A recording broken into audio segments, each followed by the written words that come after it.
بسم اللہ الرحمن الرحیم.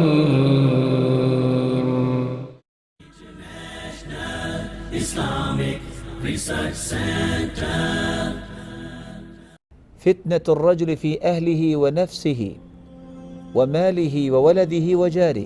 5 قسم کا فتنہ.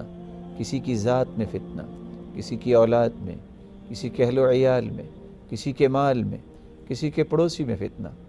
اپنی ذات میں فتنہ اللہ کے قریب نہیں ہے، برائیوں پہ لگا ہوا ہے. اولاد تو ہے لیکن نیک نہیں، فتنہ ہے. اولاد نہیں تو لوگوں کے طعنوں کا فتنہ.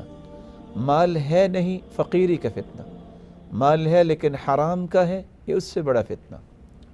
اہل و عیال، شادی نہیں، بہت سارے فتنے.